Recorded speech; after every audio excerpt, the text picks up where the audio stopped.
Hello friends, मैं doctor Swati आपका बहुत बहुत स्वागत करती हूँ मेरे चैनल पर। आशा करती हूँ आप अच्छे होंगे, स्वस्थ होंगे। आपने कई बार देखा होगा कि बच्चों में हैबिट हो जाती है नॉन फूड आइटम्स खाने की, जैसे कि चॉक हो गया, मिट्टी हो गई, क्ले हो गया। तो ये एक ईटिंग डिसऑर्डर होता है जिसको हम पाइका कहते हैं। तो आज मैं आपको इस वीडियो में बताऊंगी कि पाइका क्या होता है, किस वजह से होता है, इसको कैसे ट्रीट किया जा सकता है होम्योपैथी से। तो चलिए शुरू करते हैं। पाइका जो है एक ईटिंग डिसऑर्डर है जो ज्यादातर बच्चों में देखने के लिए मिलता है। इसके अंदर बच्चे कुछ ऐसे नॉन फूड आइटम्स खाने लगते हैं, मतलब हैबिट पड़ जाती है या फिर क्रेविंग होती है उनको इस चीज की।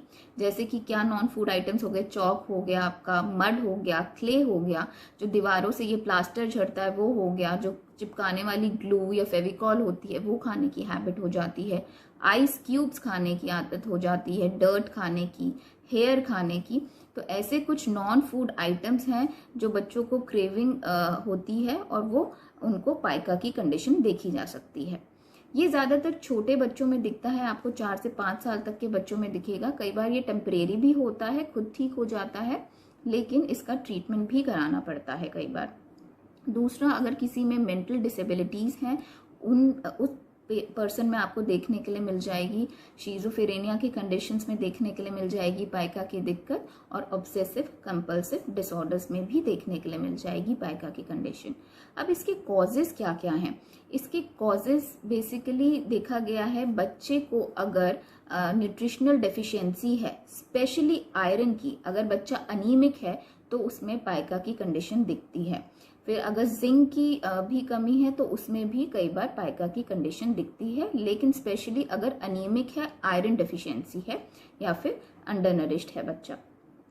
अब इसका ट्रीटमेंट कराना क्यों जरूरी है? कई बार ऐसा होता है बच्चा कुछ ऐसी चीजें खा लेता है जिसकी वजह से उसको लीड पॉइजनिंग हो सकती है, उसको इन्फेक्शन हो सकते हैं, बैक्टीरियल इन्फेक्शन हो सकते हैं, इंटेस्टाइनल ब्लॉकेजेस हो सकती हैं, या फिर चोकिंग की दिक्कत हो सकती है। तो इसलिए इसका ट्रीटमेंट करना बहुत ज़रूरी है। अब मैं आज आपको कुछ होम्योपैथिक मेडिसिन बताऊंगी जो इस पर बहुत अच्छा काम करती हैं। पहली मेडिसिन है कैलकेरिया काब। अब ये कैसे बच्चे को दे सकते हैं? कैलकेरिया काब, जैसे अगर बच्चा मोटा है, गोरा है, फैट, फ्लैबी एंड फेयर है और उसका कॉम्प्लेक्शन हल्का येलोइश है, तो ऐसे बच्चों पे कैलकेरिया काब बहुत अच्छा काम करती है। उस बच्चे को क्रेविंग होती है एग्स खाने की, मिट्टी खाने की, चॉक खाने की, और वही अनडाइजेस्टेड फूड खाने की क्रेविंग्स होती है। उसको बहुत डायरिया की टेंडेंसी होती है, और बच्चा जो होता है ज्यादातर आप देखोगे फैट ही होगा, मोटा ही होगा। तो फैट, फेयर एंड फ्लैबी अगर बच्चा है तो आप कैलकेरिया काब उसको दे सकते हैं पाइका के लिए। दूसरी मेडिसिन क्या है? एलोमिना। एलोमिना में आप देखेंगे जो बच्चा होगा बहुत वीक और डेलिकेट होगा, वो उसको क्रेविंग होती है चारकोल खाने की, क्ले खाने की, मिट्टी खाने की, और उसके अंदर आप देखेंगे कॉन्स्टिपेशन की बहुत प्रॉब्लम होगी, उसमें हार्ड नॉटी स्टूल्स होंगे, बच्चे को हमेशा कॉन्स्टिपेशन की प्रॉब्लम रहेगी, पेट में दर्द बताएगा बच्चा, और बहुत ज्यादा वीक होगा। ऐसे बच्चे में आप एलोमिना दे सकते हैं। तीसरी मेडिसिन है नाइट्रिक एसिड।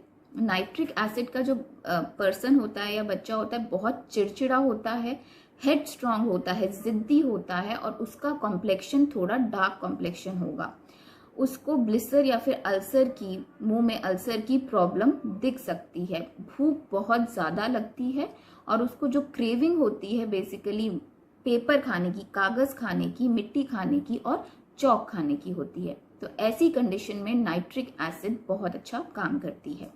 फोर्थ मेडिसिन है सीना। ये ज्यादातर बच्चों में ही काम करती है, मतलब ये चिल्ड्रन रेमेडी है।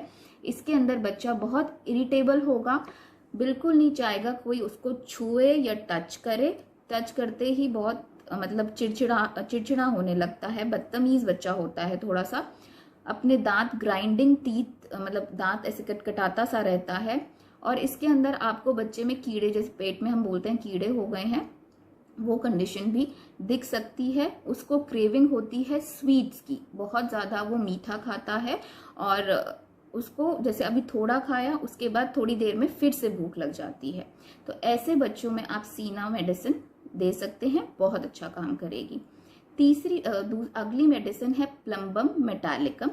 प्लम्बम मेटालिकम कैसे बच्चों में काम करती है, इसके अंदर बच्चे को एक पर्टिकुलर हैबिट होती है, वो जैसे क्लॉथ काटने की या फिर खाने की, जैसे वो शर्ट का कॉलर हो गया, चादर का जो कोना होता है वो खाने की। तो ये प्लम्बम मेटालिकम में ये पर्टिकुलर हैबिट आपको देखने को मिलेगी किसी पर्सन में या बच्चे में, जिसमें वो क्लॉथ ईटिंग हैबिट होती है उसको, या फिर क्लॉथ को बाइट करने की हैबिट होती है।